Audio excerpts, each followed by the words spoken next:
ना तो चुनाव से पहले गठबंधन, ना चुनाव के परिणाम के बाद गठबंधन। प्रशांत किशोर ने स्पष्ट कर दिया है कि बिहार चुनाव में अकेले उतरे हैं तो अकेले जीतेंगे, अकेले जीते भी नहीं तो हम कोई बात नहीं, शांति से जनता के हित में काम करेंगे। यानी उन्होंने बता दिया है कि चुनाव से पहले तो हम किसी गठबंधन के साथ हैं ही नहीं, लेकिन चुनाव के बाद भी नहीं होंगे।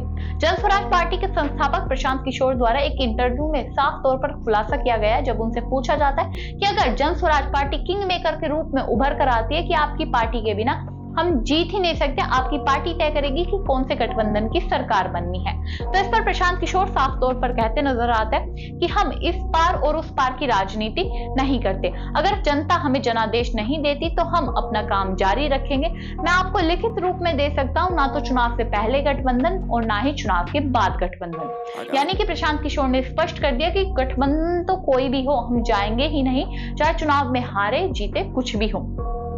इसके अलावा जब उनसे पूछा जाता है कि क्या अगर कुछ ऐसा होता है कि गठबंधन आपकी पार्टी ही है, सिर्फ आपकी पार्टी ही कुछ कर सकती है, आपकी पार्टी के बिना सरकार बन ही नहीं सकती बिहार में, तो आप क्या करोगे? तो वह कहते हैं कि हम तब तो कुछ कर नहीं सकते, हमारी पार्टी के बिना सरकार नहीं बन सकती, लेकिन अगर कोई हमारी पार्टी से विधायक चला जाता है, मान लीजिए 40 सीटों पर विधायक की जरूरत है दूसरे गठबंधन को, तो हमारी पार्टी के 40 नेता चले जाते हैं, तो इसमें हमारी कोई गलती नहीं होगी, क्योंकि कई कारण हो सकते हैं। विधायकों को डरा के भी ले जाया जा सकता है, पैसा देके खरीदा जा सकता है, धमकाया जा सकता है। ये बात भी साफ तौर पर प्रशांत किशोर द्वारा कही गई है।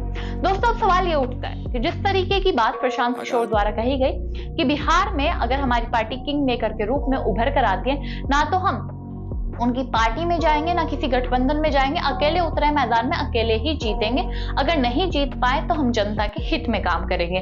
आपको क्या लगता है कि क्या प्रशांत किशोर अपनी इन बातों पर खड़े उतरेंगे? क्योंकि उन्होंने दावा किया है कि मैं आपको लिखित में दे सकता हूं कि मैं बिना गठबंधन के चुनाव में उतरा हूं, तो चुनाव के बाद भी गठबंधन में शामिल नहीं होगा, यानी कि उनकी तरफ से वादा किया गया। आपको क्या लगता है कि प्रशांत किशोर अपनी बातों पर अटल रहेंगे या फिर नहीं? हमें कमेंट बॉक्स में जरूर बताइएगा। तब तक के लिए नमस्कार।